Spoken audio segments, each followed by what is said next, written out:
Welcome back to my channel. So today I thought we'll do an eye study. So this is just going to be a more chit chatty video because I have in fact something really interesting to share with you all. So I came across Malvika Sitlani's video where she read the book on Kindle called The Five Love Languages by Gary Chapman, and I found it really interesting. So I went on and searched for the book online, but I wasn't able to find it. So I just ended up listening to an audio. It's on YouTube, so I'll put the link of the audio in the description and you can just watch that. So I don't want to give away too much, but I'm just going to give like a brief of what the book really is about. It's an amazing book. So you can go on and enjoy the video while you listen to me speak. And okay, so first the book is basically the author, he's a marriage counselor, and he is talking about the five love languages which he thinks is really important in keeping up a relationship. So he is talking about the romantic relationship, but when I listened to the audio, I thought this is not only for a romantic relationship, but for any relationship for that matter. Let it be with your siblings, your parents, a relationship you want to keep going with your friends. So I think this is something that can help you with any relationship and not just a romantic relationship. So he goes on by explaining how every person has a love language. So how we, since our like childhood, we are accustomed to our native language, which is our primary language, and we are more comfortable in that language. And if we want to express our love to someone else, so say for me, my primary language is Malayalam, okay? So, or I'm, for that matter, I'm more comfortable in speaking in English. And if I want to communicate or express my love to someone who is, say, Chinese, I they're not going to understand, and they if they don't know English, right? So I don't know Chinese and they don't know English, and I want to express my love to them. They're not going to be able to understand because their primary language is Chinese and my primary language is English. And so if you think about it logically, your love is not going to reach that person, nor is that person's love going to reach you. So that's how he has explained the love language. So every person has a primary love language. So he goes on to explain how since childhood we have a love tank which is waiting to be filled, right? So as a child, your first emotion is to be feel loved and to feel belonged to someone and somewhere. So that emotion doesn't just wear off as you step adulthood. It is something that you carry along with you. It's human nature. So he says that this child is waiting for his love tank to be filled. So when this love tank is not filled is when the child starts going and searching for love in all the different places, which might be wrong or right, you never know. So it usually goes the other way around. And so as you grow up, whoever you want to feel that connect with, let it be your parents, your siblings, your best friend, your group of friends where you're having issues, you want your love tank to be full, right, with that person. So so this love tank again is going to be filled with these five love languages which Gary Chapman has like pointed it down to. So the five love languages are quality time, words of affirmations, receiving gifts, acts of service, and physical touch. So these are the five love languages. Now, out of these five love languages, I can have a primary love language which may be different from yours. Like I said, the English and Chinese. So if my love language is quality time and the other person, say my best friend's love language is acts of service, right? So I want quality time, but she wants acts of service. So I have fulfilled all other languages. Out of the five love languages, only one love language, which is quality time, from her is not what I am receiving, which I am thriving for. Okay, and for her, I have fulfilled all her other languages except for acts of services. So let's take an example. Say for me, quality time, and I really like sitting down and having a face to face conversation and going out for food, and that's my expression of quality time. But she doesn't have the time for that, say, or she's too busy with her schedule or something like that. And she's fulfilling me with all the other things, like she is fulfilling me with acts of service, which is her primary language, which is the only language which she can speak to me with and completely shower me with. She is fulfilling me with receiving gifts, with words of affirmations, physical touch, and everything, but except for love tank. So, sorry, for quality time.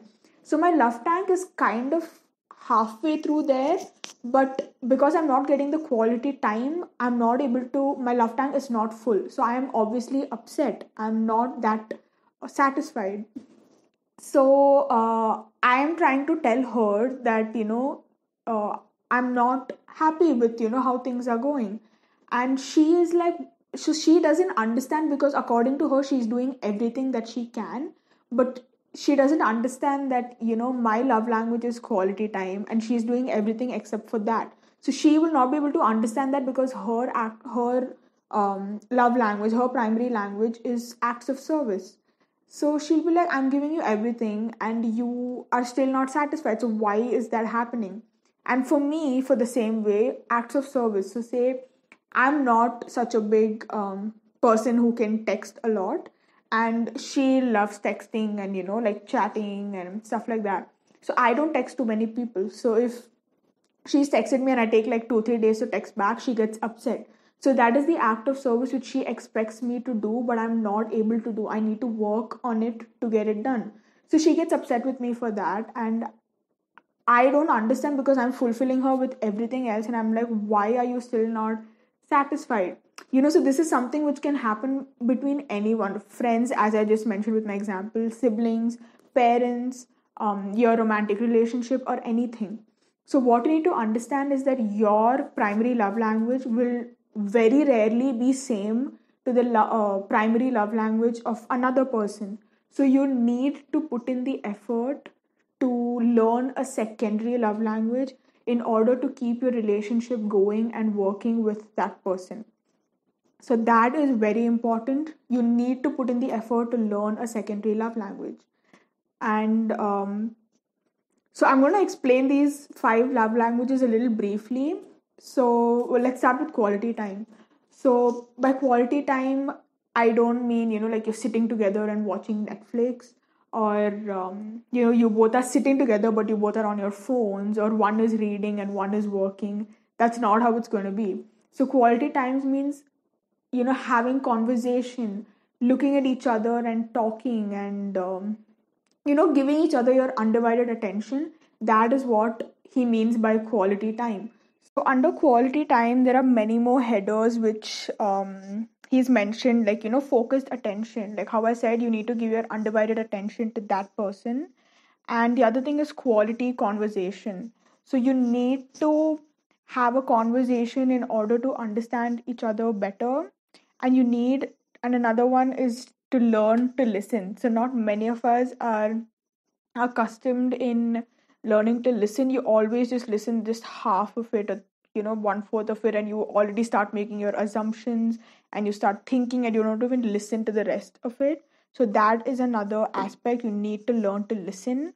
And the next thing is learning to talk. So if the person whose primary love language is quality time, um, and their dialect is to have a conversation, to talk, to to get you to tell them your emotions, because for them listening to it is what satisfies them.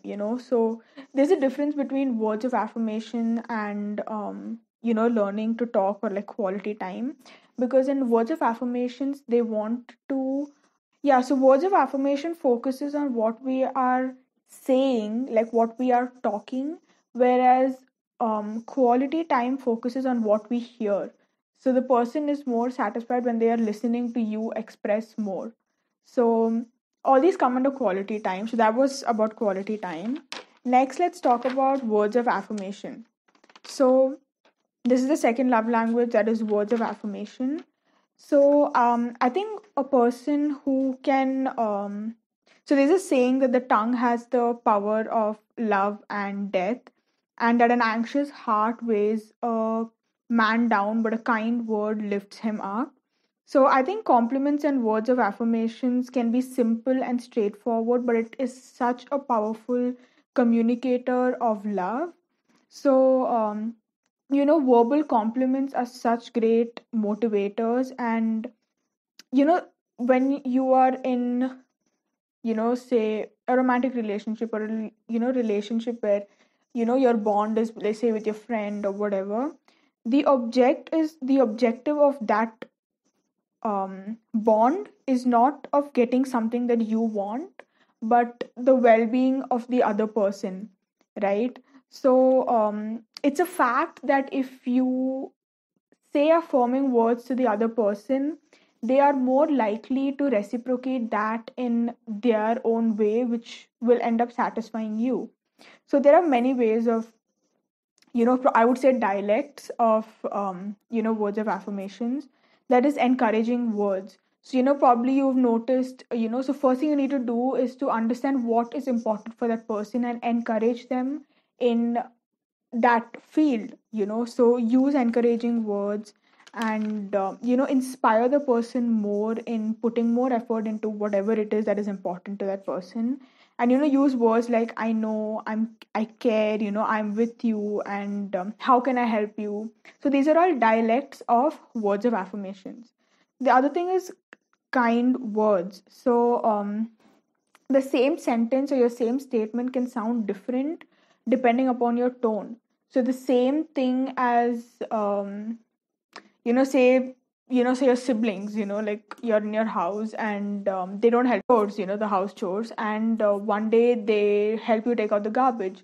So instead of saying, I appreciate you taking the garbage out today, and instead of saying that, you say, it's high time, like you start doing all of this, like how long will I keep doing this for.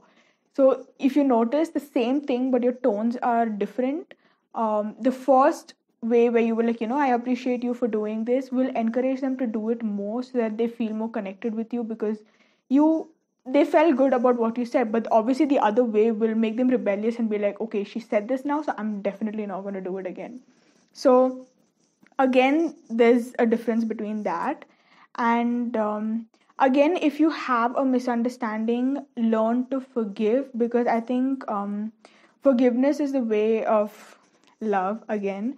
So don't bring the failures of the past to the present and pollute your present day. Like if you had a fight the previous day, finish it off there, and don't bring it to a new day and pollute your day. So you cannot erase the past, but you have to accept it as history and move on. I think that's very important. So another dialect of words of affirmations would be humble words. So instead of making a demand, make a request. There's a difference between making a demand and making a request. So demands will always drive them away because they will feel pressurized. Give them a choice of saying yes, no, maybe, because again, that is what love is, right? Like love is like a choice which that person makes. So again, don't make a demand, make a request. Be like, would you do this please, or whatever, it could be anything. So again, that was words of affirmations. And the next one would be by acts of service. I mean, as I said in my previous example about texting. So for let me give a example of a romantic relationship which is mentioned in the book. So in that, say you're in a romantic relationship, and this person has the habit of not keeping their surroundings clean, and the other person is like has OCD of like she wants everything clean. So her priority is acts of service, whereas for him it is something else. And if she is going on telling him like, would you please like just start somewhere to keep your surroundings clean, but he ignores that and he doesn't make an effort to do so, she is going to start getting annoyed, and her love tank is going to keep reducing. So she is not satisfied, she's not fulfilled, and that can lead into both of them separating, or just a lot of issues. So Acts of services can be something as small as that. As I said in my previous example, it can be, texting.